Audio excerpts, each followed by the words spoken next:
So you registered with Election Canada, is that accurate? Yeah, we registered as a third party with Elections Canada prior to the issue of the writ, as was required by law. That was, I think, recently amended in the late spring of 2019, because we wanted to make sure that we weren't in contravention of any statute.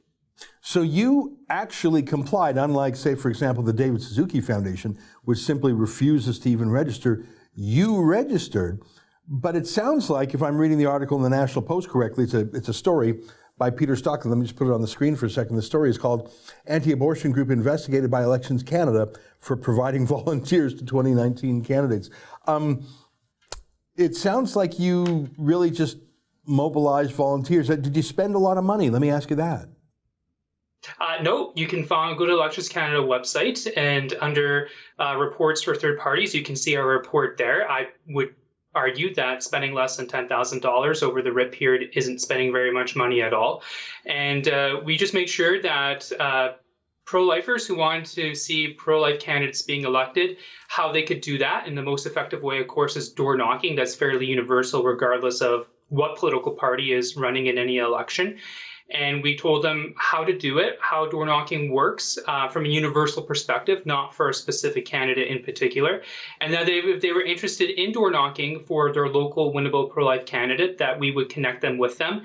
And that was the end of our involvement in that regard. So we were just connecting pro-life people who wanted to door knock and volunteer for pro-life candidates with their local pro-life candidate.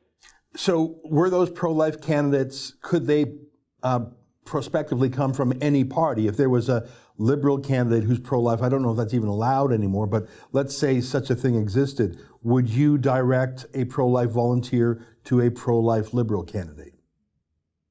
Our conditions for supporting a candidate is that they have to, we would do an interview with all of them because we want to do our, due diligence on them.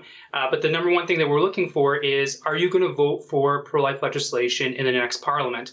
And if it were a, Green Party candidate or a Liberal Party candidate or a Conservative Party candidate or whatever candidate who said yes, and they passed that first test.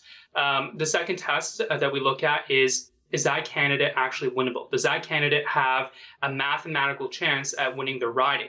And you can determine that by looking at, different polling data at the time and things of this nature. And if those candidates met those two criteria, regardless of whatever political party they belong to, then yeah, we would send volunteers to them from their local riding.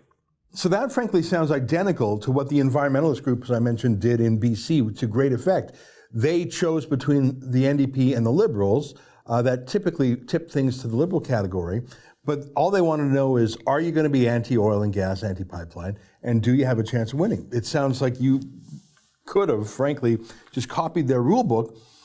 The difference is they have millions of dollars of foreign funding behind them, millions of dollars of Canadian funding too. You just spent less than 10 grand. They have hundreds or thousands of people door knocking. I'm guessing you had maybe a few dozen?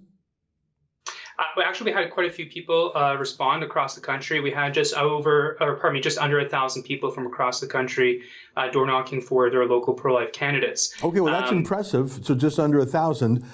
Still, in the grand scheme of things, 338 ridings in the country, 1,000 distributed amongst them. So 3 door knockers on average per riding, spending less than $10,000. It's a wonder that you even bothered to register. This is so minor and modest, but it's probably better to register than to not register. But you have then been summoned by Elections Canada's Election Commission for an interrogation, just like I was for writing my Libranos book. Have you received, what was the form of that summons? Have you answered it? Will you go to the interrogation? What are they demanding? Because when they sent me the letter, I almost couldn't believe it. And I went, and I actually videotaped my interrogation. What's your status?